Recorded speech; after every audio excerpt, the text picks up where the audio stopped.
За өмнөх хичээлээр бид нэр WordPress-ийг өөрийн компьютер дээр локал хост төвшөнд суулгах тухайсан гэж суулгаж дуусаад тухайн хуудас руу нэвтрэхийн тулд бид нэр My First Web WP Admin гэсэн хэсэг рүү хандах хэрэгтэй. Энэ логин юу хэсэг дарна гэсэн.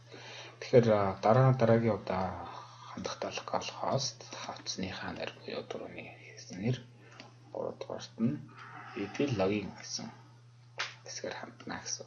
Бид дөрөв админхаа нэрийн хэрэглэгчийн нэр буюу ерөнхий удирдах нэрээ админ гэсэн нэр сонгогдсон байгаа. Одоо өөртөөхөө хийж өгсөн нот зүгээ бичиж би оцсныхаа дугаар хийсэн байна. За ингээд хэрвээ байнгын сануулах бол намайг санагдах сонгоод логин. Тэгэхээр дараа гэснээр бид нэр сайтыг ерөнхий удирдах админ хэсэг рүү шилжиж ирнэ гэсэн. За энэ админ хэсэг удирдах хэсэг маань англи хэлээр харагдаж байна. За мөн ерөнхий сайт маань ч гэсэн англи хэлтэй байгаа. Тэгэхээр өнөөдрийн хичээлээр бид яг вөхөр хоёр зүйлийг ярих гэдэг. Хамгийн чухал гэсэн нэгдүгээрт нь WordPress-ийн монгол хэлтэй болгох, хоёрдугаарт нь WordPress-ийн монгол хэлний хөгжлийн тухай, орчуулгын тухай ярина гэсэн. За монгол хэлтэй болгохын тулд бид нарт WordPress-ийн монгол хэлний орчуулсан суулгац файл хэрэгтэй. Энийг татахын тулд бид нар бүгд яах вэ гэхээр өөрийн миний сайтн дээр буюу миний блог өөрийн хөтлж олдог блог дээр файлыг татахаар байршуулсан байна. Эндээс та бүхэн татаад авах боломжтой. За ингээд эндээс WP монгол хэл гэсэн эндээс татах гэснийг дарахаар би Dropbox ашиглан ширэлцсэн байна. За нэг даунлоод татаж авах хэсэгтээ дараад татаад авна гэсэн. За ингээд татаад авангууд миний энэ маань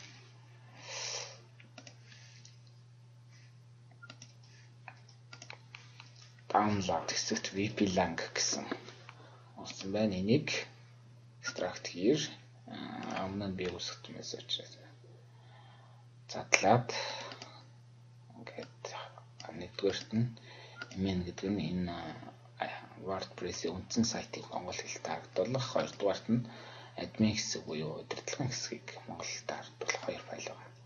За энэ хоёр файлыг хуулаад copy-даад хаана байршуулах вэ гэхээр өөрт нь local disk C example буюу сервер хавцар руу орлоо. htdocs буюу веб байршуулах хавцар руу орлоо. This my first web гэсний WP агуулга буюу WP content гэсэн хэсгээр оруулна. Гэхдээ энэ дотор шууд оруулаад хайчихгүй чинээр хавц үүсгэнэ. За хавц үүсгэхдээ ямар хэлтэй хавц үүсгэх languages буюу яг энэ хавцыг бол яг энэ нэрээр нь үүсгэх ёстой language гэсэн. Хэрвээ ямар нэгэн үсэг алдаж эндүрх юм бол энэ нь ажиллахгүй. Тийм учраас languages гэсэн бол яг л энийг үүсгэх ёстой гэсэн. За ингээд ийш ороод хоёр хэлтний файлаа хавлаад явуулна. Одоо бүгдээ удирдлагын хэсэг рүү ороод refresh-ийг үзье. За одоо эндээс бид бүгдээ settings хэсэг рүү ороод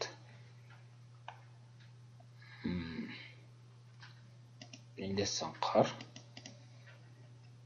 монгол хэл одоо харагдахгүй байна тийм ээ.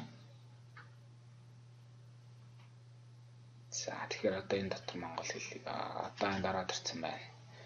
Тэгэхээр энэ сонголтыг хийж өгнө гэсэн. За ингээд save changes буюу өөрчлөлтийг хийснээр миний админ хэсэг монгол боллоо. За localhost my first web миний веб маань бас яг монгол болсон байгаа гэж харж байгаа. Шинэ сэтгэгдэл, шинэ бичлэг архив тий. Он сар өдрөн ч гэсэн монгол болсон байгаа. За энэ бол анхны пост буюу агуулга учраас монгол хэл дээр хийгдэггүй. За ингээд миний сайт монгол хэлтэй болчихлоо. Ерөнхийдөө.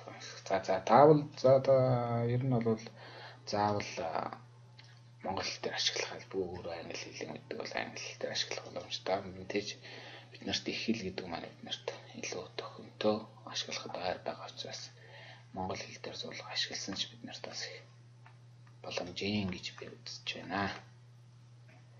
За ингээд Монгол хэл сурах бол ийм амархан байх нэ гэдэг үгээрээс ойлгоод авчираа. За одоо миний хоёр дахь ярих гэдэг зүйл бол монгол хэл гэдэг нэг юм зүйл байна. Зарим үг хэллэг нь мэдээж та бүхэнд голдох юм уу таалагдахгүй байж болох юм. Тэгэхээр энэ орчуулга гэдэг маань аюу их том зүйл байгаа. Энийг дэлхийн маш олон оронд WordPress-ийг хөрвүүлж ашигладаг. Тэгэхээр юуны дөрөнд монгол хэл рүү хөрвүүлэхийн тулд бүгдээрээ энэ нэг буюу wordpress.org блог руу хандаад үзээрэй. Энэ дотор монгол хэлний орчуулгын тухай ярьж байгаа. Тэгэхээр WordPress орчуулцгаая гэдэг энэ мэдээнүүдийг та бүхэн сонирхоод үзнэс.